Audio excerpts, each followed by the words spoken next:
എടത്തുരുത്തി സർദാർ ഗ്രാമീണ വായനശാലയുടെ ആഭിമുഖ്യത്തിൽ ഇന്ത്യൻ ഭരണഘടനയും അംബേദ്കറും എന്ന വിഷയത്തിൽ സംവാദം സംഘടിപ്പിച്ചു. കാലിക്കറ്റ് യൂണിവേഴ്സിറ്റി റിട്ടയർഡ് പരീക്ഷാ കൺട്രോളർ ഡോക്ടർ സി ബാബു വിഷയാവതരണം നടത്തി.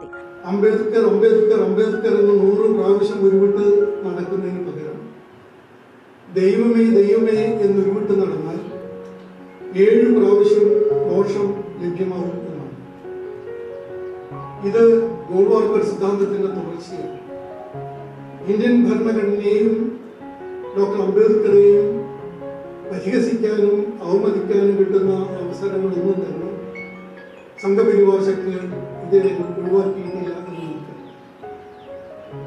ഇന്ത്യൻ ഭരണഘടന ഇന്ത്യയിലെ പരമോന്നത നിയമമാണ്.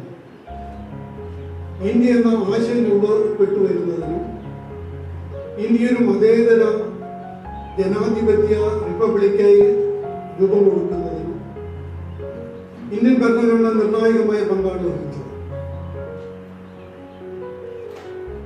1946 കോൺസ്റ്റിറ്റ്യൂവന്റ് അസംബ്ലി ഭരണഘടന തയ്യാറാക്കുന്നതിന് വേണ്ടി ആദ്യമായിട്ട് കൂടിച്ചേരുമ്പോൾ അവിടെ അലടിച്ചത് ഒരു നൂറ്റാണ്ട് കാലത്തോളം ഇന്ത്യയിൽ നടന്ന സ്വാതന്ത്ര്യ സമരത്തിന്റെ കൊള്ളുന്ന ഊർജ്ജമാണ് അല്ലെങ്കിൽ ചൂടാണ്. റിട്ടയർഡ് ജില്ലാ രജിസ്ട്രാർ KM ബേബി മോഡറേറ്ററായിരുന്നു. KA Kochumon, TK Prakashan, Navami Prasad, PR Nikhil, advocate TT Meenutty, TN Thilakan, PR Joshi, PC Balan തുടങ്ങിയവർ സംസാരിച്ചു.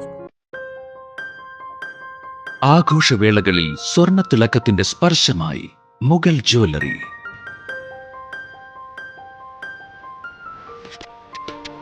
അന്താരാഷ്ട്ര ഗുണനിലവാരമുള്ള BIS 916 സ്വർണ്ണാഭരണങ്ങൾ മാത്രം വിൽക്കുന്ന തൃപ്രയാറിലെ ഏക jewellery Mughal jewellery.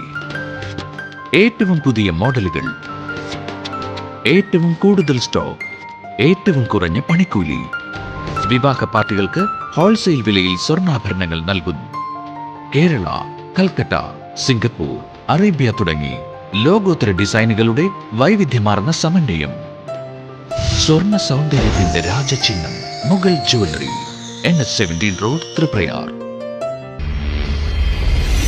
You're watching True Line News.